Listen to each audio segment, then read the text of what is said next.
Halo sobat baik, kali ini kita akan mendengar cerita tentang perjuangan.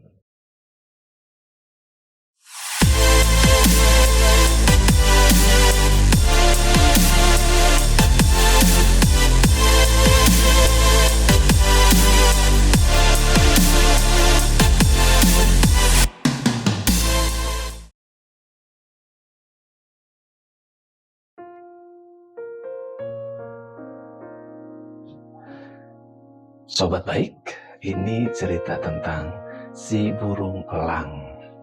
Bicara soal hewan ini, siapa sih yang tidak tahu dengan kehebatannya, ketajaman matanya, kemampuannya dalam berburu mangsa-mangsanya. Makhluk satu ini tergolong sebagai burung yang hebat. Untuk itu tidak jarang kita temui burung ini, yaitu burung elang, menjadi lambang di mana-mana. Itu semata karena burung elang adalah burung yang hebat. Uniknya lagi, burung elang ini bisa mencapai usia yang panjang, yaitu sampai kurang lebih 70 tahun, sama seperti kita manusia. Tetapi sobat baik, untuk bisa mencapai usia tersebut tidak mudah. Ada sebuah fase yang harus si burung elang ini lalui.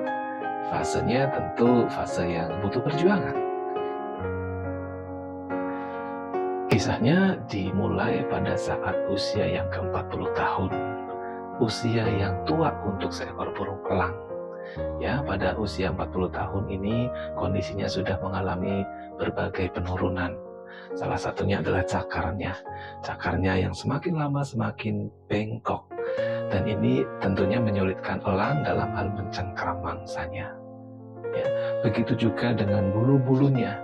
Bulu-bulu yang semakin tua ini tentunya semakin panjang dan semakin lebat dan tebal. Dan ini tentunya akan membuat si elang kesulitan untuk terbang. Dan paruhnya juga semakin lama semakin tua, ini kondisinya akan semakin bengkok. Dan ini akan membuat elang kesulitan dalam hal memangsa dan mencabik-cabik. Mengingat elang adalah hewan pemakan daging. Sobat baik, inilah kondisi elang pada saat usianya yang ke-40 tahun. Kondisi yang tua dan lemah. Nah, pada saat inilah elang diperhadapkan kepada dua pilihan.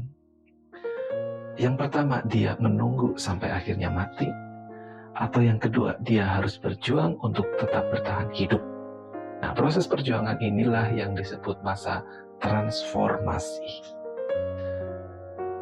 Saat elang memilih untuk berjuang dan mengalami masa transformasi inilah, elang ini akan memisahkan diri, dia akan mengasingkan diri, dia akan terbang tinggi ke sebuah lereng, di mana ini akan menjadi tempat yang nantinya dia bertransformasi. Dia akan berjuang di tempat itu. Hal pertama yang dilakukan oleh elang ini adalah menanggalkan paruhnya yang bengkok. Paruhnya yang sudah tidak berfungsi dengan baik, dia harus tanggalkan. Bagaimana caranya? Sang burung elang akan mematukkan paruhnya berulang kali kepada bebatuan yang keras, hingga akhirnya berdarah, lecet, sampai akhirnya tanggal. Sobat baik, tentunya proses ini menyakitkan. Setelah menunggu beberapa waktu lamanya, paruh ini pun mulai tumbuh kembali, hingga akhirnya menjadi paruh yang sempurna. Sang elang pun memiliki paruh yang baru. Dan ketika dia sudah memiliki paruh yang baru, maka transformasi yang kedua dimulai. Transformasi yang kedua adalah cakarnya. Cakarnya yang sudah tidak lagi berfungsi dengan baik, dengan paruh barunya, dia cabuti cakar-cakarnya tadi. Dan kembali sobat baik, elang merasakan sakit. Terus-menerus, tahap demi tahap, sang elang lalui. Masa transformasi ini bertahap, dia harus lalui. Mulai dari yang pertama tadi, paruhnya. Paruh ia tanggalkan, sakit tentunya. Dan sekarang sudah tumbuh kembali. Kemudian cakarnya, dia tanggalkan, sakit. Tetapi sekarang sudah tumbuh kembali. Dan yang terakhir adalah bulunya. Dengan menggunakan cakarnya yang baru, dia akan mencabuti bulu-bulu yang sudah tebal tadi, yang hanya membuat dia sulit untuk terbang. Dia mulai tanggalkan satu persatu. Dan sobat baik, itu adalah juga sakit. Inilah masa transformasi tahap demi tahap yang harus si elang lalui, mulai dari paruh, cakar, dan akhirnya bulu. Proses ini berlangsung tidak singkat. Sobat baik, dia mengalami semua ini dalam masa yang cukup panjang, kurang lebih dalam kurun waktu 150 hari atau kurang lebih 5 bulan. Namun, sesudah masa perjuangan yang cukup panjang dan melelahkan dan menyakitkan tentunya, tiba waktunya untuk sang elang memetik buah dari perjuangannya. Kondisi tubuhnya yang sudah sempurna saat ini, paruhnya yang baru, cakarnya yang baru, demikian bulu-bulunya yang baru. Ya, elang yang baru sudah lahir. Elang yang gagah perkasa, yang siap terbang dan menerkam mangsa-mangsanya.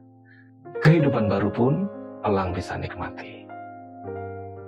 Sobat baik, itulah sepenggal kisah dari sang elang yang dia harus menjalani tahap demi tahap, proses-proses yang dia harus lalui. Ada penderitaan di sana, ada rasa sakit di sana, ada perjuangan di sana. Tetapi ketika elang berhasil melewati semua itu, kehidupan yang lebih baik elang sudah dapatkan.